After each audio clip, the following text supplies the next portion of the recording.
Hello, my name is Clive Roper and I'm the Director of Roper Toxicology Consulting. I'm presenting an introduction to new approach methodologies and inhalation toxicology in vitro. The opinions are mine and no others. I am a board member of the UK NC3Rs, the 3Rs Collaborative, European Society of Toxicology in Vitro, and Peptimatrix. I'm a visiting scientist at the University College London, but most of my work is with my consulting business, and which is where I'm representing myself today from. There are many NARMS definitions, and we wrote this paper to highlight what they were. Importantly, that their definitions are often related to stakeholders, such as a regulatory agency. This paper contains a selection of key definitions which you can relate to your own specific needs, which will relate to those stakeholders. Now, the first definition of NARMS came from ECHA, and they stated that NARMS include in silico approaches in chemico and in vitro assays, as well as the inclusion of information from the exposure of chemicals in the context of hazard assessment. They subsequently updated their definition in 2023 to state NARMS denote alternatives to traditional toxicity methods that typically involve animal testing. These alternatives are useful for predicting and assessing chemical risks and hazards by providing mechanistic information for biologically complex endpoints. They include in vitro and in chemico methods, in silico computational methods, which may be used alone or in combination with other methods and have the potential to be quicker, cheaper, and use less animals. Adverse outcome pathways, molecular initiating events, and key events are critical in the understanding of new approach methods. An adverse outcome pathway is a conceptual framework that portrays existing knowledge concerning the linkage between two anchor points, the molecular initiating event, what starts it off, and an adverse outcome, the toxicity such as respiratory sensitization. They're connected by a key chain of key events, and the relationship between them are key event relationships. Let's make it simple. Let's have a stressor now, and our mechanisms are all dominoes. The stressor is it causes the molecular initiating event, and all the dominoes fall, and we end up with the adverse outcome or respiratory sensitization.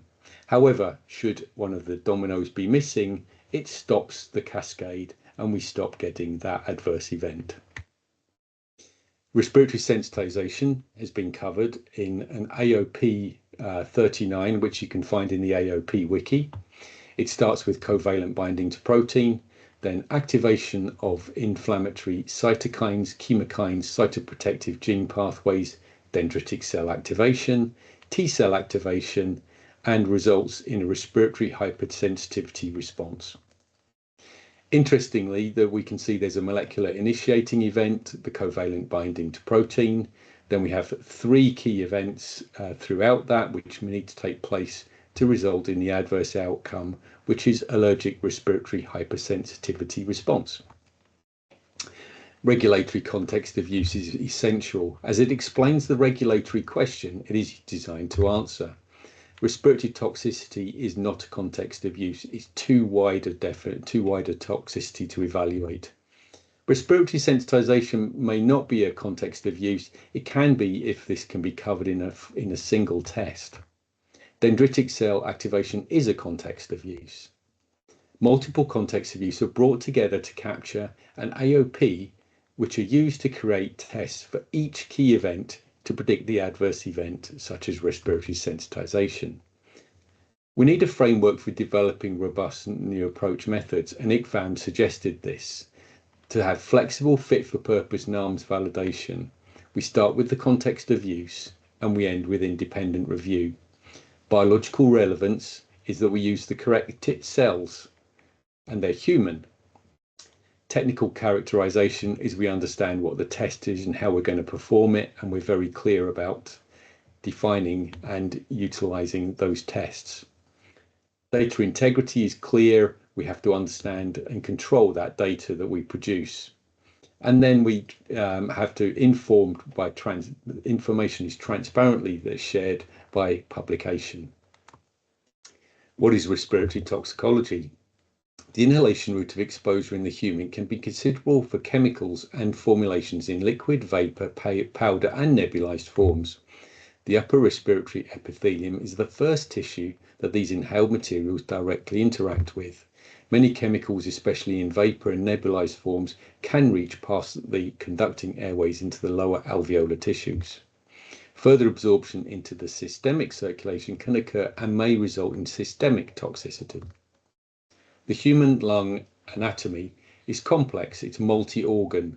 We have conducting, transitional, and exchange. After the nose, we reach the trachea. This then separates out into more little tubes for the bronchioles.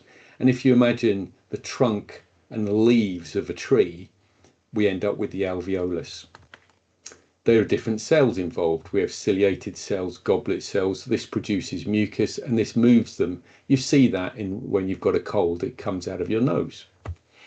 The ciliated cells and club cells are in the bronchioles, but we have a very different structure and cells. We have type 1 and type 2 in the alveoli, and importantly, we have alveolar macrophages.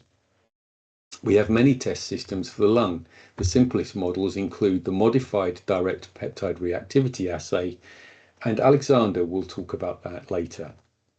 We have macrophages, for example, immunophage, and we have human-derived cell lines, reflecting the many different cells that we have across those multiple organs. And we even have a cell that we can use for respiratory sensitization. Test systems for the lung, a complex ex vivo model. The human precision cut lung slices are going to be described to you by Arno shortly. And the most used are the complex 3D in vitro models, and the most well known is the conducting mucilaire.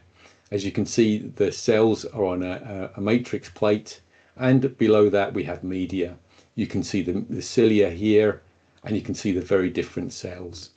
We have very similar for the transitional small layer, and we have also an alveolar where we have alveolar and other cells to represent the complexity of this test system. The most interesting one that we want to talk about is allicins. And we can see here we have the transwell plate. Underneath we have endothelial cells. We have type 2 macrophages and mast cells. So we cover all of the relevant cells needed to generate an alveolus.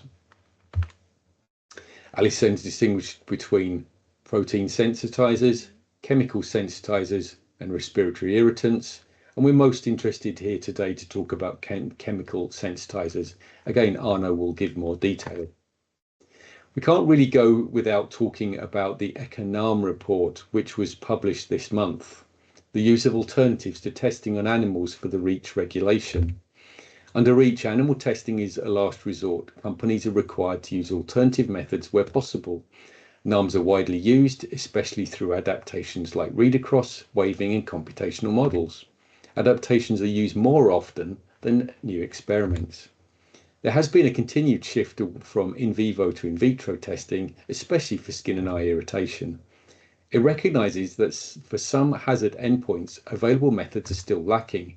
Indeed, there is no in vivo animal test for respiratory sensitization, so we're replacing human clinical tests or observations from industrial exposures. This is an unmet need. We need a non-clinical test.